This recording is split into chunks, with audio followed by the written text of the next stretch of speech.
মানব টিভির আজকের অনুষ্ঠানে আমি সাইদ চৌধুরী আপনাদের স্বাগত জানাচ্ছি।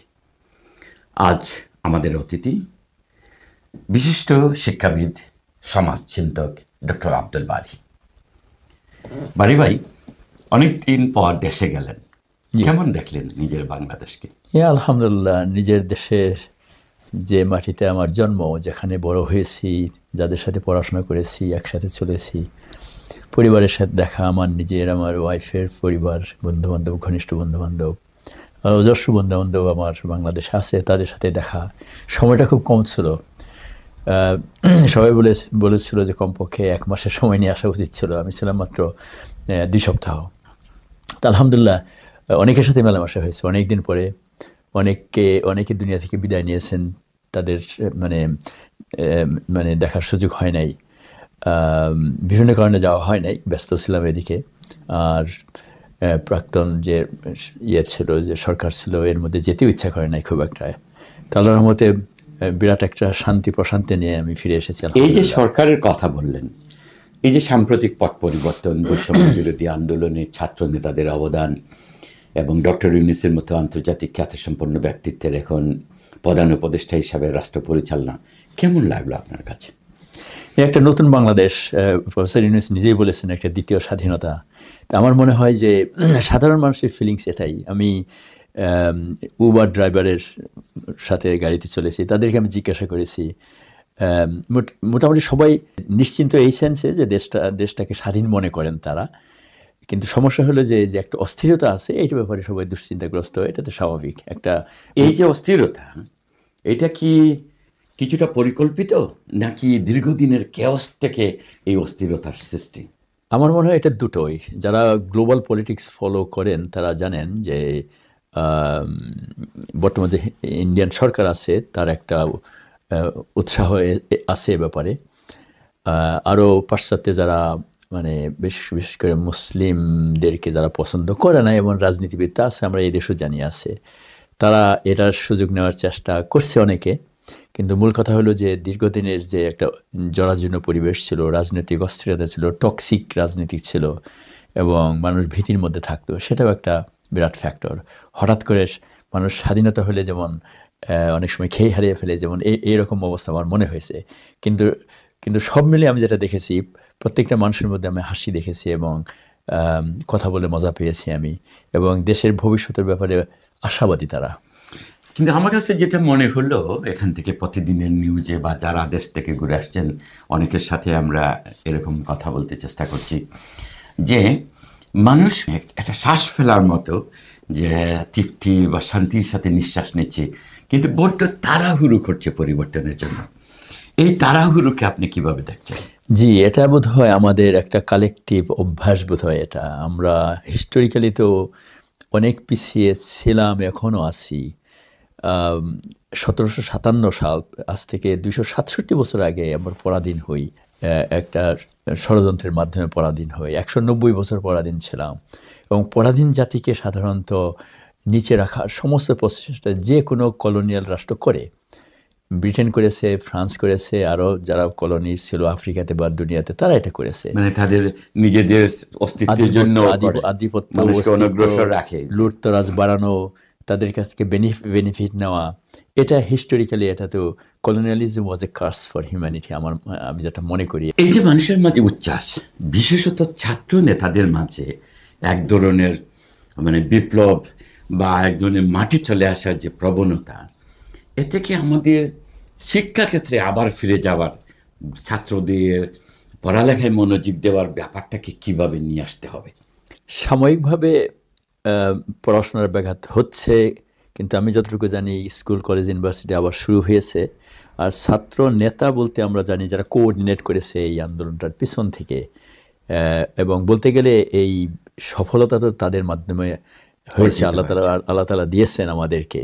এবং তারা, আমি যতটুকু জানি এবং কিছু লোকের সাথে কথাবার্তাও হয়েছে, আই ওয়াজ রিয়েলি সারপ্রাইজ যে তাদের মধ্যে যে বৈষয়িক জ্ঞান এবং ধর্মীয় জ্ঞান, রাষ্ট্রীয় জ্ঞান, এবং যে ধরনের মানে ম্যাচুরিটি, তুলনাহীন। কারণ তারা নিজেরাও বলছে, আমরাও দেখেছি গত 15-16 বছর তো বড়রা দেশের কোনো পরিবর্তন আনতে কোনো ভূমিকা রাখতে পারে নাই, বিভিন্ন কারণে ব্যর্থ হয়েছে, মানে জেনুইন কারণেই ব্যর্থ হয়েছে আর কি। কিন্তু ছাত্ররা যখন ময়দানে আসে, মানে মাঠে চলে আসে, তখন তাদের পেছনে তাদের শিক্ষিকারা জয়েন করেছে, বাবা মা জয়েন করেছে, কমিউনিটি জয়েন করেছে, মানে গোটা সোসাইটি জয়েন করেছে, যার কারণে স্বৈরাচারের শাসনে চলে যেতে হলো দেশ থেকে। এই যে ছাত্ররা জীবন বাজি রেখে সংগ্রাম করেছে, এর মধ্যে যারা নেতৃত্ব দিয়েছে, এখন আস্তে আস্তে বেরোচ্ছে যে এখানে ইসলামী চিন্তাসম্পন্ন, ইসলামী আন্দোলন সংগ্রামের সাথে জড়িত ছাত্ররাই মূলত মুখ্যত ভূমিকা পালন করেছে। কিন্তু এখন যখন বৃহত্তর জনগোষ্ঠীর অংশগ্রহণ নিশ্চিত হবে, বিভিন্ন বিশ্ববিদ্যালয়ের ছাত্র বা সাধারণ রাজনৈতিক দলগুলোর অংশগ্রহণ বাড়বে, তখন এই যে তাদের উদ্দেশ্য, যে মূল্যবোধ ছিল, যে প্রত্যয়, যে দুনিয়া এবং আখিরাতের বিশ্বাস নিয়ে জীবন বাজি রেখেছে, এইটা কি ধরে রাখা সম্ভব হবে? এটা ধরে রাখা সম্ভব হবে অন্তর্বর্তীকালে সরকার যদি এডুকেশন সিস্টেমটার একটা পরিবর্তন নিয়ে আসার চেষ্টা করেন। এবং আমি নিজে একটা আর্টিকেল লিখেছি এই ব্যাপারে। সেটা হলো, বাংলাদেশের ইউনিভার্সিটিগুলো সাধারণত পলিটিক্যাল আখড়া হয়ে গিয়েছে। আসলে কোনো জাতির কল্যাণ হবে না যদি ইউনিভার্সিটি, কলেজ, শিক্ষা কেন্দ্রকে যদি রাজনীতির আখড়া বানানো হয়। সেখানে হ্যাঁ, রাজনীতি চর্চা করা প্রত্যেক মানুষের মৌলিক অধিকার, কিন্তু ইউনিভার্সিটি বা ক্যাম্পাসের ভিতরে যদি হয় মারামারি কাটাকাটি করে, জাতি পেছনে পড়ে থাকবে। আমাদের পাশের দেশে ইন্ডিয়ার ইউনিভার্সিটিগুলো কিন্তু এই ধরনের কোনো রাজনীতি আখড়া হয় নাই। এবং তাদের যে সমস্ত ইনস্টিটিউট আছে, ইউনিভার্সিটি আছে, সেখান থেকে হাজার হাজার লক্ষ লক্ষ ছেলে মেয়ে তৈরি হয়ে পাশ্চাত্যে এসে বড় বড় বিরাট কোম্পানির সিইও বা ম্যানেজিং ডাইরেক্টর হয়ে যায়। বাংলাদেশ থেকে এটা হচ্ছে না এই কারণে, এবং এটাও একটা গ্লোবাল রাজনীতির একটা শিকার বাংলাদেশ। সেটা হলো, ইউনিভার্সিটিগুলোকে যদি পড়াশোনার কেন্দ্র বানানো হয় তাহলে জাতি হিসেবে জাতিটা জেগে উঠবে। সুতরাং এটাকে পিছিয়ে রাখার একটা ষড়যন্ত্র আছে। আর আমাদের রাজনীতিবিদরা সাধারণত এটা হয়তো বোঝার যোগ্যতাও তাদের এতটুকু হয় নাই। এই যে এখন আমরা যে জ্ঞানী একটা পরিষদ দেখছি, ডক্টর ইউনূস একজন আন্তর্জাতিক খ্যাতিসম্পন্ন মানুষ, তার পরিষদে এই তরুণ ছাত্র নেতা ছাড়া বাকিরা খুবই অভিজ্ঞ, বয়সী, প্রবীণ মানুষ, অনেকটা সৎ এবং বোঝা যাচ্ছে নিষ্ঠাবান। আপনার কি মনে হয় তারা সময় উপযোগী, বিশেষত শিক্ষাক্ষেত্রে যুগ উপযোগী, ধর্মীয় মূল্যবোধ সম্পন্ন পড়ালেখার ব্যাপারে আগ্রহী হবেন? এটা বলা মুশকিল। এটা ডিপেন্ড করে, যারা অ্যাডভাইজার আছেন তাদের মধ্যে কিছু কথা আছে, এবং ছাত্ররা যদি দেখেন যে তাদের মধ্যকার কেউ আছে যারা তাদের সফলতার পথের প্রতিবন্ধক, তাকে সরানোর চেষ্টাও হয়। এটাও আমি দেখে এসেছি বা এখনও চলছে। আবার যারা নতুন নিয়োগ পাচ্ছেন তাদের মধ্যে ভালো লোকই আমি দেখতে পাচ্ছি। তো ভালো মন্দ মিলিয়ে আসছে, কারণ জাতিটা তো 15 বছরে অনেকটা পিছনে পড়ে গিয়েছিল। এখানে কোন ব্যক্তি কতটুকু ভালো এটা প্রমাণ তো জাতি দিতে পারে না 15-16 বছরে আর কি। তো এটা টেস্ট চলছে। আমার বিশ্বাস ছাত্ররা সজাগ আছে, এবং জাতি বিরাট একটা অংশই সজাগ। কিছু লোক এটাকে বানচাল করার প্রচেষ্টা চালাচ্ছে, প্রতিনিয়ত হচ্ছে, সেটাও আমাদের কাছে এখানে খবর আসে বা আমি দেখে এসেছি। আমার পার্সোনাল বিশ্বাস যে একটা জাতি যখন এগিয়ে যাওয়ার জন্য উদ্যোগ নেয়, এবং স্পেশালি লেট টিন এবং 20 বছরের উপরে ছেলেমেয়েরা যখন নেতৃত্ব দেওয়া শুরু করে, কারণ তারাই তো জাতির ভবিষ্যৎ, এবং তারা জাতির ভবিষ্যৎ হিসেবে তারা নিজেরাই চিন্তা করবে এটাকে কোনভাবে নেওয়া যায়। তো শিক্ষার একটা মৌলিক পরিবর্তন দরকার, সিলেবাসের পরিবর্তন দরকার, আমাদের শিক্ষার মধ্যে মৌলিক দ্বীনি এলেম ঢুকানো দরকার। এই যে আপনি শিক্ষার মৌলিক পরিবর্তনের কথা বলেন, সুনির্দিষ্ট কোনো প্রস্তাবনা আছে কি? প্রস্তাবনা হলো যে আমাদের এডুকেশন সিস্টেমটা ইন্টিগ্রেটেড হওয়া উচিত বলে আমি মনে করি। কারণ মুসলমান জাতি হিসেবে আমরা মেজরিটি মুসলমান, 92%। সেখানে যে ধর্মাবলম্বীরা তাদের ধর্ম পালন করবে, এই ব্যাপারে তো কোনো দ্বিমত নাই। কিন্তু মুসলিম হিসাবে ইসলামের মূল শিক্ষা, যেটা মূল শিক্ষা বলতে সেখানে ইসলাম শব্দটা রাসূল সাল্লাল্লাহু আলাইহি ওয়াসাল্লামের কাছে ইকরা শব্দ নিয়েই জিবরাইল আলাইহিস সালাম আসেন। সুতরাং জ্ঞানের প্রতি যে নির্দেশ, এবং রাসূল সাল্লাল্লাহু আলাইহি ওয়াসাল্লামের হাদিসের মধ্যেও আছে, এই জ্ঞানটাকে আমাদের সমাজ তৈরি একটা ভিত্তি বানাতে হবে।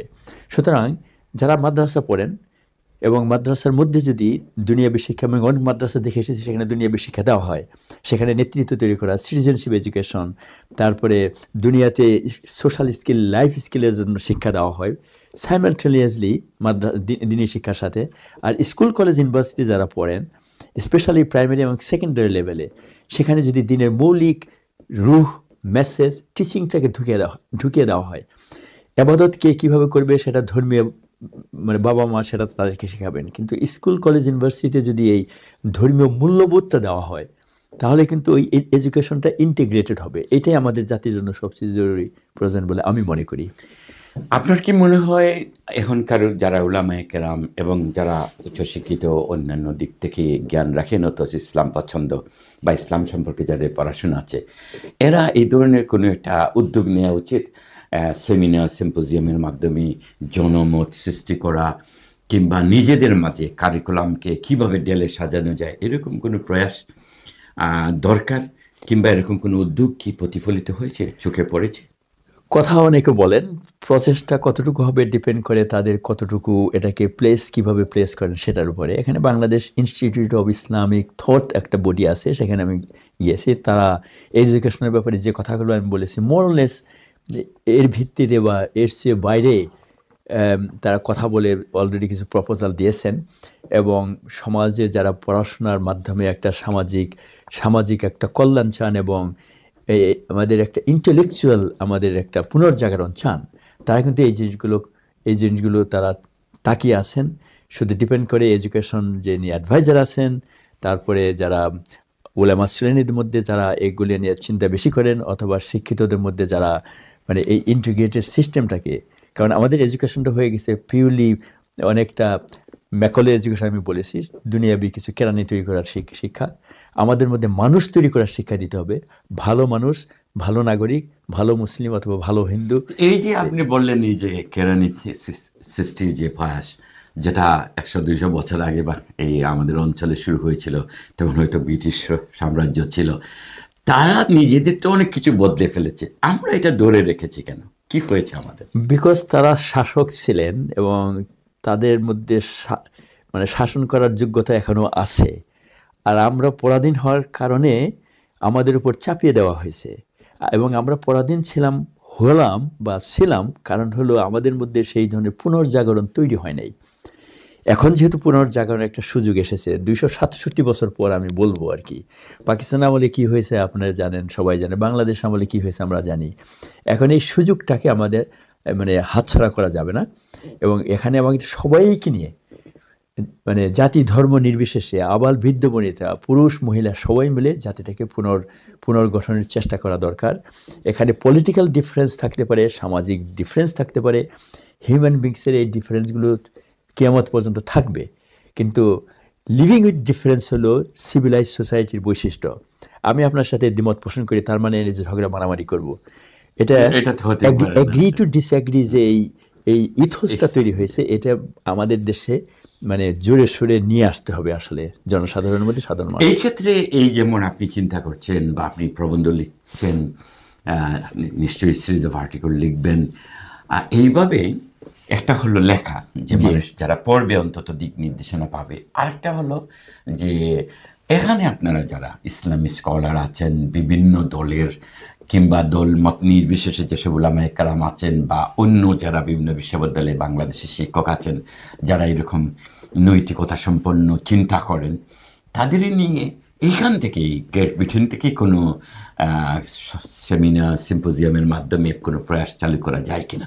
এটা সুন্দর একটা আইডিয়া। এটা যেহেতু তিন মাসের বেশি হয়ে গিয়েছে, এটা আমি চিন্তা করেছি, কিন্তু এটার জন্য যে উদ্যোগ দরকার, আমি মানে আপনার কথার প্রেক্ষিতে আমি যাদেরকে চিনি তাদেরকে বলার চেষ্টা করব কিছু একটা করার জন্য।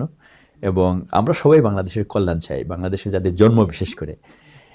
সুতরাং এই কল্যাণটাকে একটা বাস্তবে রূপ দিতে হবে। এখানকার আইডিয়া থেকে শুরু করে আমরা এখানকার শিক্ষাকে নিয়ে মানে এখানকার ভালো জিনিস, বাংলাদেশের ভালো জিনিস, দুইটা মিলে আমরা নতুন একটা শিক্ষা ব্যবস্থা তৈরি করে সাহায্য করতে পারি। কারণ এখানে ধরেন ইউরোপিয়ান বাস্তবতায় আধুনিক যুগ জিজ্ঞাসা জবাব তারা তৈরি করে, যেভাবে তৈরি করে, আন্তঃরাষ্ট্রীয় আলোচনা করে, বিভিন্ন ইউনিভার্সিটির সার্কুলে তারা আলোচনা করে, রিসার্চ বেস তত্ত্বগুলো উপাত্তগুলো তারা পর্যালোচনা করে, তারপরে একটা স্ট্যান্ডার্ড তৈরি হয়ে যায়।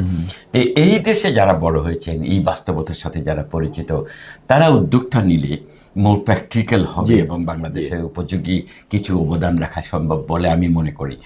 আপনার কি মনে হয়? না, এটা এটা ঠিকই বলেছেন। কারণ হলো আমাদের মানে দুনিয়াবী যোগ্যতাটা এমন জরুরি যে আল্লাহ তাআলা যে আমাদেরকে দোয়া শিখিয়েছেন, রাব্বানা আতিনা ফিদ দুনিয়া হাসানা। দুনিয়া হাসানা এখানে দুনিয়া ওয়া ফিল হলো আমাদের একটা আখিরাতি, স্টেপিং স্টোন। দুনিয়াতে যদি এবং আমরা প্রথম আল্লাহ প্রথম শিখিয়েছেন ফিদ দুনিয়া হাসানা। তো দুনিয়াতে যদি আমরা পরাজিত থাকি, পিছনে পড়া জাতি থাকি, তাহলে কিন্তু দুনিয়ার পরাজয়টা আমাদের আখিরাতে বিপর্যয় নিয়ে আসতে পারে, নিয়ে আসার কথা বেশি আর কি। এবং আল্লাহ তাআলা আমাদেরকে এই দুনিয়ার এলেমের ভিত্তিতে দুনিয়াটাকে চালনা করতে বলছেন। আমরা দুনিয়াতে আল্লাহর খলিফা, মানে আল্লাহর ডেপুটি দুনিয়াতে, আমাদের অনেক মর্যাদা। তো কোরআনের এই শিক্ষাটা যদি আমাদের এডুকেশনের ভিতরে ঢুকিয়ে দেওয়া যায়, তাহলে এই এডুকেশনটা হবে মানবমুখী এবং এটা হবে জাতি গঠনমুখী। তো আলেম ওলামা এখানে যারা আছেন বা শিক্ষাবিদ যারা আছেন, তারা তাদের সাথে যে প্রোগ্রামের আইডিয়াটা দিয়েছেন, এটা আমার মনে হয় সুন্দর আইডিয়া। আমার মনে হয় এটা এখানে করা দরকার। এটার সাথে তো আমরা এও যুক্ত, যেহেতু এখন ভার্চুয়ালি বাংলাদেশের কিছু স্কলারে যদি আপনারা এই আলোচনায় এই সেমিনারে অংশগ্রহণ করেন, তারা দেশ থেকে আসার দরকার নেই, ওখানে বসেই তো কথা বলতে পারতেছেন। এমনকি আমেরিকা, কানাডা, অস্ট্রেলিয়ার মতো অগ্রসর সোসাইটিতে আমাদের অনেক ইসলামিক স্কলার আছেন বা মুক্ত চিন্তার বুদ্ধিজীবী আছেন, তাদেরও আপনারা হয়তো ফার্স্ট স্টেপে না করেন, সেকেন্ড থার্ড স্টেজে যুক্ত করতে পারেন। কিছু কিছু ক্ষেত্রে হচ্ছে, আমি জানি। যেমন প্যারেন্টিং, যেহেতু আমি প্যারেন্টিং কোর্স বা সেশন রান করি বাংলাদেশে, আমি কোভিড পিরিয়ড থেকে আমি শুরু করেছি এটা, এবং বাংলাদেশে বিরাট অনেকগুলো প্রোগ্রাম আমি রান করেছি, এবং এটা অনলাইনের মাধ্যমে এটা করা যায়। আর এই জাতিগণমূলক কাজগুলো আমি মানে দু একটার সাথে আমি জড়িত হচ্ছে। এটাকে আরও এক্সপেডাইট করা দরকার, আর প্র্যাকটিক্যাল করা দরকার, যেন বাস্তবে ইমপ্লিমেন্টেশন করা যায়। কারণ একটা জিনিস হলো ডিসকাশন করে পেপার তৈরি করা হয়তো বা সহজ, কিন্তু এটাকে বাংলাদেশে পাঠিয়ে বাংলাদেশের যারা আছেন তারা সেখানে চেষ্টা করে, কারণ আমরা তো বিদেশ থেকে আমরা মানে খুব বেশি কন্ট্রিবিউট হয়তো করতে পারবো না। এই জাতীয় লোকজন বেশি আমাদের বের করা দরকার। জাতি তৈরি আছে, এই চেষ্টাটা সবার তো। এখানকার যেমন মুফতি মুনতাকিম সাহেব বা এরকম আরও অনেকে বাংলাদেশে ভালো ভালো ইনস্টিটিউট করার চেষ্টা করেছেন, যারা বাইরের বিভিন্ন জায়গাতে পড়ালেখা করেছেন, তারা আস্তে আস্তে এই প্রয়াসটা চালু করেছেন। এইসব প্রতিষ্ঠানের সিলেবাস তৈরির ক্ষেত্রে সকলের যে সম্মিলিত একটা আইডিয়া, এটাকে কাজে লাগানো বা আরও কিছু প্রতিষ্ঠান তৈরি করা দেশের বিভিন্ন জায়গায়, যেখান থেকে আপনারা এখান থেকে হয়তো আইডিয়া দিলেন, ফাইন্যান্সিয়াল সাপোর্ট হয়তো তাদের নাও লাগতে পারে, এইরকম একাডেমিক কার্যক্রম মানে প্র্যাকটিক্যাল শিক্ষা ব্যবস্থা, এটা অন্তত মাদ্রাসা শিক্ষা ব্যবস্থায় যুক্ত করার জন্য কোনো কিছু কি ভাবা যায়? এটা অবশ্যই ভাবতে হবে। গত বছরগুলো বা দশকগুলো তো এগুলোর কোনো সুযোগ ছিল না। অনেকে এতিমখানা করেছে, স্কুল করেছে, অনেক কিছু করার চেষ্টা করেছে, আমরাও কিছু জড়িত ছিলাম, কিন্তু প্র্যাকটিক্যালি এটা ইমপ্লিমেন্ট করা ভার্চুয়ালি অসম্ভব ছিল, যে রেজিম আমাদেরকে শাসন করেছে তখন। এখন যেহেতু সুযোগটা এসেছে এবং এই সুযোগটাকে ব্যবহার করে আমাদের সামনে এগোতে হবে, এটা আমার বিশ্বাস যে এটা বাংলাদেশকেও সাহায্য করবে। মূলগতভাবে বাংলাদেশের সিস্টেমের মধ্যে যদি পরিবর্তন আসে, তখন বাইরে থেকে কিছু সহযোগিতা করাটা তখন সহজ হয়ে যাবে।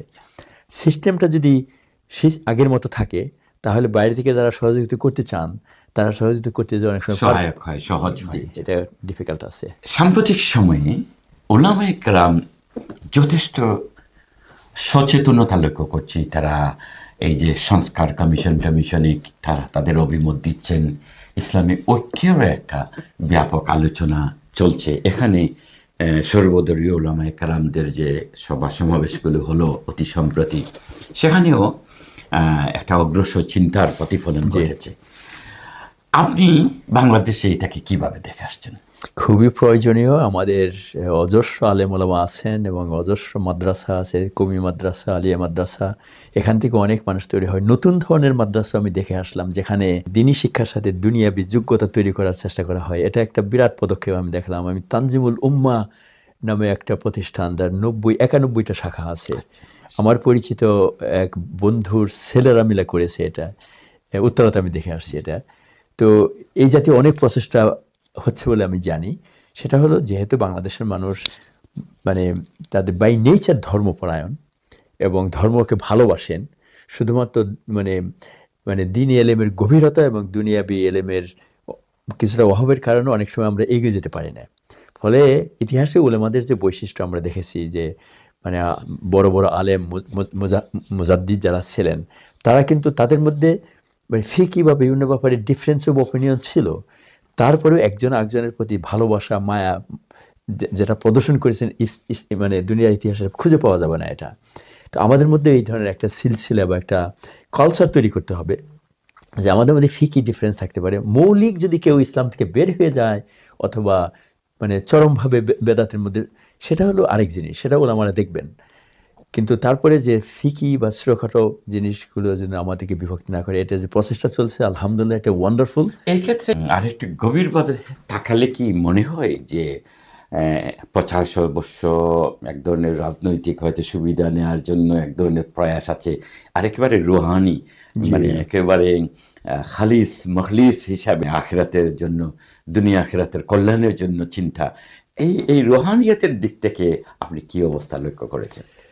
দেখুন, আমি তো মাদ্রাসায় শিক্ষিত কোনো আলেম নই, তো আল্লাহর রহমতে পড়াশোনা ছোট্টবেলা থেকে বিস্তর পড়াশোনা করি আমি, এবং আমি যেটা বুঝি যে সূরা মাউনের মধ্যে আল্লাহ তাআলা বলেছেন যে যদি কেউ প্রদর্শনীর জন্য করে তাহলে তো এই প্রদর্শনীটা আল্লাহ গ্রহণ করেন না। এটা একবারে এটা যে কোনো মুসলমানই জানে যে কেউ নামাজ বা যে কোনো ভালো কাজ যদি প্রদর্শনী থাকে, দুনিয়াতে আল্লাহ তাআলা যা যা যা দিয়ে দেবেন, আখিরাতে তার জন্য কিছু নাই। সেই হিসাবে আমরা যে সালাহ বা নামাজ আদায় করি, এটা তো আমার সাথে আল্লাহর ব্যক্তিগত সম্পর্ক, পার্সোনাল লাভ, ভালোবাসার সম্পর্ক। এটা আমার ঠিক দায়িত্ব না, এটা আমার প্রতিনিয়ত 5 বার একটা ভালোবাসার রিফ্লেকশন। প্রতিনিয়ত 5 বার তার সামনে আমরা হাজিরা দেই, এবং এখানে কার সালাহ কবুল হবে না হবে কেউ কিন্তু বলতে পারে না, কারণ মন যদি ঘোরাফেরা করে আল্লাহ সেটা গ্রহণ করবেন না। এই জন্য এই জিনিসটা হলো একজন ব্যক্তির সাথে আল্লাহর ডাইরেক্ট সম্পর্ক দুনিয়াতে কেউ বোঝার শক্তি নাই। কিন্তু মানে আমরা যদি এই আল্লাহর ভালোবাসাটাকে আমাদের প্রত্যেকের অন্তরের মধ্যে ঢুকিয়ে নিয়ে আসি, রুহানিয়াতটাকে যদি নিয়ে আসি, তাহলে আমাদের রিচুয়াল এবাদত, যেটা আমরা এবাদত করি 5 ওয়াক্ত বা রোজ, এইটার মধ্যে আল্লাহ তাআলা গ্রহণ করবেন। আল্লাহ তাআলা যখন কারো এবাদত গ্রহণ করেন, আল্লাহ তাআলা তার যা দুনিয়াতে দিবেন, আখিরাতে দিবেন, এবং তার মানসিক প্রশান্তি চলে আসবে। সুতরাং এটা ঠিক যে আমাদের আলেম ওলামা, আমাদের মসজিদ মাদ্রাসাগুলো তাসবিহ শিক্ষা দেওয়া, কোরআন শিক্ষা দেওয়া, তারপরে ফিকি শিক্ষা দেওয়া জরুরি। একই সাথে ওই যে রুহানিয়াতের সাইডটা, স্পিরিচুয়ালিটির সাইড, যেটা আল্লাহর সাথে ভালোবাসার কারণে যদি মানে সম্পর্ক তৈরি হয়, তাহলে ছোট্ট একটা কাজ করতে গেলে তার মন খোঁটা দিবে। মিলিয়ন মিলিয়ন টাকা পয়সা মানে বিলিয়ন বানানোর চিন্তা তার মাথার মধ্যে ঢুকবে তো নেই। কারো একটা ছোট্ট অধিকার হরণ করা, কারো পায়ের মধ্যে পা পড়লো কিনা, এটার ব্যাপারে মানুষ কিন্তু ভিতরে চিন্তা করবে। এই জাতীয় মানুষই কিন্তু মানে ইসলাম তৈরি করতে চেয়েছেন। সাহাবারা কিন্তু এই ধরনের মানুষ ছিলেন। সুতরাং মূল জিনিসটা হলো নামাজ বা রোজা বা যে আবাদত আমরা করি, তার রুহ থেকে রুহানিয়াত, এটার যে স্পিরিট, এটার ভিতরে যে মর্যাদা, সেটাকেই আমাদের খুঁজে বের করা দরকার। এই শিক্ষাগুলো আমাদের দেওয়া দরকার। কারণ হাদিসে আছে যে তোমরা এমনভাবে নামাজ পড়ো যেন তোমরা আল্লাহকে দেখছো। যদি তোমরা আল্লাহকে দেখতে পারবে না, বাট আল্লাহ তোমাকে দেখছেন। আপনি যেহেতু প্যারেন্টিং বিষয়ে দীর্ঘদিন থেকে কাজ করছেন, গবেষণা করছেন, ট্রেনিং প্রোভাইড করেছেন, লেখালেখি করেছেন, বাংলাদেশে আমাদের তরুণ সমাজ, বিশেষ করে স্কুল বা সেকেন্ডারি স্কুল পর্যায়ে বাচ্চাদের মাঝে এই যে আখলাক, পারিবারিক যে ব্যবহার, তাহজিব তামাদ্দুন, এইসব বিষয়ের প্রতিফলন ঘটাতে হলে আপনার কি পরামর্শ? এটা সবাই আমরা জানি যে একটা ছেলে বা মেয়ে ঘরে থেকে তৈরি হয়। ঘরের পরিবেশ, বিশেষ করে মা বাবার ব্যবহার, আখলাক, স্বভাব, চরিত্র, এগুলো যদি আদর্শনীয় হয়, তাহলে ছেলেমেয়েরা অটোমেটিক সেগুলো ফলো করবে। যে ঘরের মধ্যে নামাজের চর্চা আছে, তো বাচ্চারা পাশে এসে নিজের থেকে দাঁড়াবে সাবকনশিয়াসলি। আর যে ফ্যামিলির মধ্যে ঝগড়াঝাটি হয়, তখন ছেলেমেয়েরা ভয় অন্যদিকে যাবে। সুতরাং প্যারেন্টিংটাকে আমাদের জাতিগত বৈশিষ্ট্য হিসেবে শিক্ষার ব্যবস্থা করতে হবে। ন্যাশনাল প্যারেন্টিং কোনো প্রোগ্রাম দেশের থাকা উচিত বলে আমি মনে করি আর কি। তাহলে হবে কি, এটা সার্বজনীন হবে। আমি বা আরও যারা বাংলাদেশে অনেক করছেন আমি জানি, আমাদের রিচ কিন্তু বড়জোর কয়েক লক্ষ, কিন্তু মানে 180 মিলিয়নের মানুষের দেশে প্যারেন্টিংটা যদি সরিয়ে দেওয়া হয়, বাবা মা যদি জাতীয়ভাবে ছড়ানো হয়, তাহলে ঘরের মধ্যে ছেলেমেয়েরা আখলাক নিয়ে তৈরি হবে, দিনের মৌলিক জ্ঞান নিয়ে তৈরি হবে, এবং মানুষের প্রতি সমান ভালোবাসা নিয়ে তৈরি হবে। তারপরে যদি প্রাইমারি এবং সেকেন্ডারিতে যেও যদি এই সিটিজেনশিপ কোয়ালিটি, যার মধ্যে আখলাক, ব্যবহার, আদান প্রদান, যেগুলো এই দেশের সিটিজেনশিপ কিন্তু সিলেবাস মানে একটা এডুকেশন সিস্টেমের অন্তর্ভুক্ত। সুতরাং প্রাইমারি সেকেন্ডারিতে যদি সিটিজেনশিপ কোয়ালিটি দেওয়া হয়, এবং তাহলে ঘরে থেকে যে ছেলে মেয়েরা তৈরি হয়ে আসলো একটা ভালো মানুষ হিসেবে, একটা সূচনা তার শুরু হলো স্কুলে এসে বা কলেজে এসে, এবং মাদ্রাসায় যদি সেটা থাকে এবং মসজিদে যদি শুরু করা হয়, তাহলে হবে কি একটা বাচ্চা বালেগ হওয়ার আগ পর্যন্ত চারদিক থেকে এমন একটা শিক্ষা পাবে যে নৈতিকতার বাইরে কোনো কিছু করতে গেলে সে অনেকবার চিন্তা করবে। তখন গ্র্যাজুয়ালি সমাজের পরিবর্তন হতে হতে ভালো লোকগুলো সমাজে ভালো উপরে উঠে উপরের প্রভাব নিচে আসবে। এটাকে বলে ভার্চুয়াস সাইকেল বলে এটা ইংরেজিতে।